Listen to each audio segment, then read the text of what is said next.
So you're thinking of moving to Lincoln Square, Chicago? I don't blame you. It's where old world heritage meets modern charm here in Lincoln Square. In this video, I am going to show you around the neighborhood in different price points so you can see what fits in your budget. And if you stick around until the end, I'll do a little neighborhood snapshot report to give you a better idea of what's the real estate market like here in Chicago.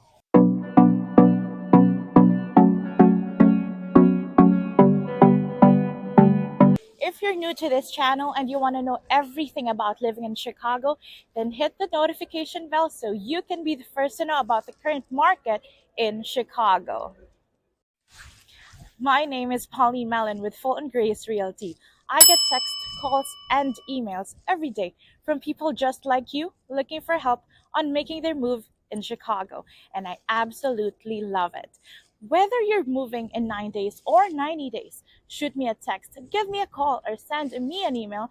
All of my information is in the description below, and I'm happy to help you make that smooth move to Chicago. Lincoln Square's first European settlers were mostly farmers of Swiss, German, and English descent. Most of the land was prairie turned into farmland, and the farmers would drive their produce down Lincoln Avenue, back then they called Little Fort Road, to sell in the markets in Chicago's downtown area. In the early 1890s and 1900s, it experienced major growth, and it was spurred by the installation of electric streetcars and the L train in 1907, now the CTA Brown Line. City workers wanted to live close to the rail line, so housing stock grew to accommodate new commuters. Beyond its German roots, Lincoln Square is also a great spot for local shopping with an array of independently owned boutiques and specialty shops. For instance, check out Toy Emporium, Timeless Toys, and Foodie Haven, the chopping block. There's also tons of diverse dining options, from French-inspired fare at Café Salle Marie, right here, to craft cocktails at the Sixth. Lincoln Square is also home to one of our favorite old-timey movie houses, the Davis Theater.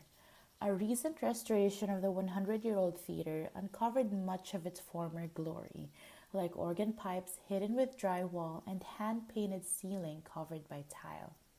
Today, you can catch new releases, cult favorites, vintage films, and more. Visit the Old Town School of Folk Music, which launched the careers of many notable folk musicians. Check the events calendar for live performances by artists from around the world. And in the summer, the neighborhood's love of all things German comes together for Mayfest, where food, music, dance, and revelry fill the streets.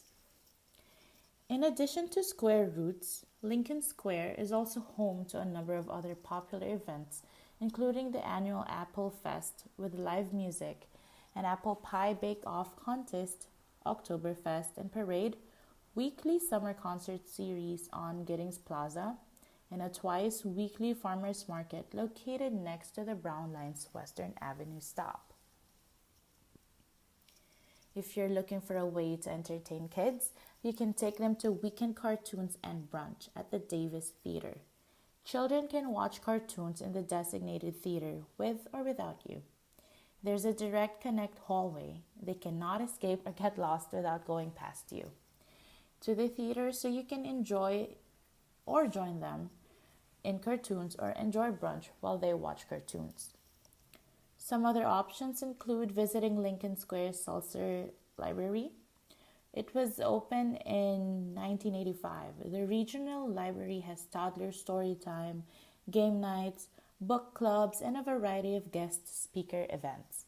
There is also Wells Park, which boasts a soft surface playground, indoor pool, activities, and intramural sports for all ages. My absolute favorite part about Lincoln Square is the variety of restaurants. Whatever cuisine you're looking for, you're bound to find one restaurant that fits the bill.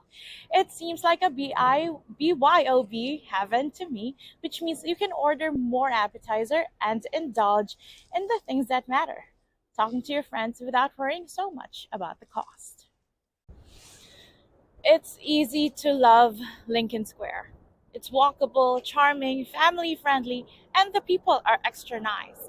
There are dogs, strollers, young and old families, and single people too.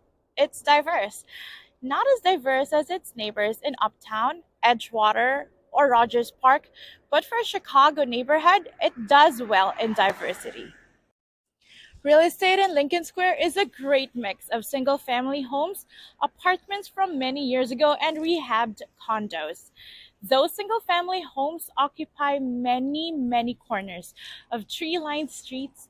Their charming wraparound porches and gardens wow those who walk by.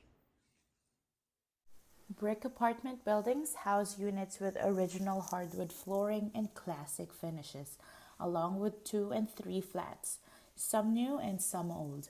You'll also find plenty of condos mixed in, and a sprinkling of new construction homes. There are 57% renter occupied households, while 43% owner occupied households in Lincoln Square. As of March 2023, the average rent for a one-bedroom apartment in Lincoln Square, Chicago is $14.50. This is a 9% increase compared to the previous year. For a two-bedroom, it's $18.50. This is a 16% increase compared to the previous year. There's a lot to love in Lincoln Square.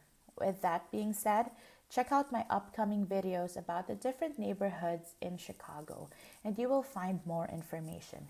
And if you're ready to move, give me a call, shoot me a text, or send me an email, and I'll be happy to assist you.